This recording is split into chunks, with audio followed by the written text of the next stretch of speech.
Sir being a citizen of America, ఒక question ఏంటంటే, మీరు ఇప్పుడు ప్రస్తుతం ఉన్న టెన్స్ వాతావరణంతో మీరు అన్నట్లు బిజినెస్ చేస్తే మనము వాళ్ళతో సమానంగా ఉంటే మన మైండ్ సెట్ మారితే అన్ని బాగుంటాయి, అది ఓకే. కానీ అంతవరకు ఇంకా ప్రస్తుతం వీసాల గురించి టెన్స్ వాతావరణంలో ఉన్నారు కనుక వేరే ఏదైనా ఆపర్చునిటీ అక్కడికి వెళ్ళటానికి ఈజీ ఆపర్చునిటీ ఉందా?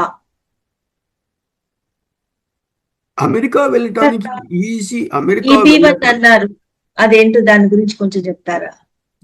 ఇక్కడ EB1, EB2, EB3 ఇవన్నీ కూడా డిఫరెంట్ కేటగిరీస్ అండి. ఇక్కడ డిఫరెంట్ అవన్నీ కూడా ఏంటంటే లీగల్ వాళ్ళు మాట్లాడితే కొంచెం better. But we're talking about lot of information is generalised information.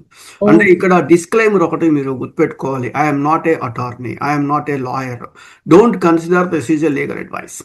నేను టెక్నాలజీ సైడ్ ఉన్నాను, ఎడ్యుకేషన్ సైడ్ ఉన్నాను, కాబట్టి నాకు తెలిసిన ఇన్ఫర్మేషన్ మాత్రమే నేను షేర్ చేసుకుంటాను.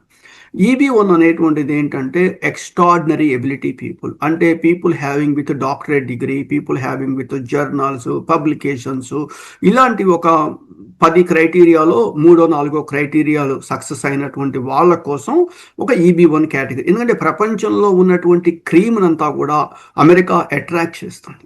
అట్రాక్ట్ చేయటం కోసం వాళ్ళ కోసం ఒక వీసా పెట్టింది, అది EB1 కేటగిరీ అంటారు.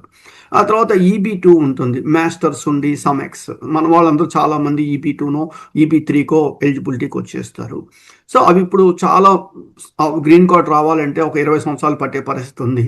సో కాబట్టి EB1లో అప్లై చేసుకుంటే దే హ్యావ్ ద స్కిల్స్ ఉంటే ఛాన్సెస్ కొంచెం ఎర్లీగా వచ్చే అవకాశం ఉంటుంది. ఈ ఇన్ఫర్మేషన్ మొత్తం కూడా వాళ్ళ USCIS వాళ్ళ వెబ్సైట్లో చాలా క్లియర్గా ఉంటుంది. That is the authentic information. అక్కడి నుంచి తీసుకుంటే మచ్ మచ్ మోర్ బెటర్.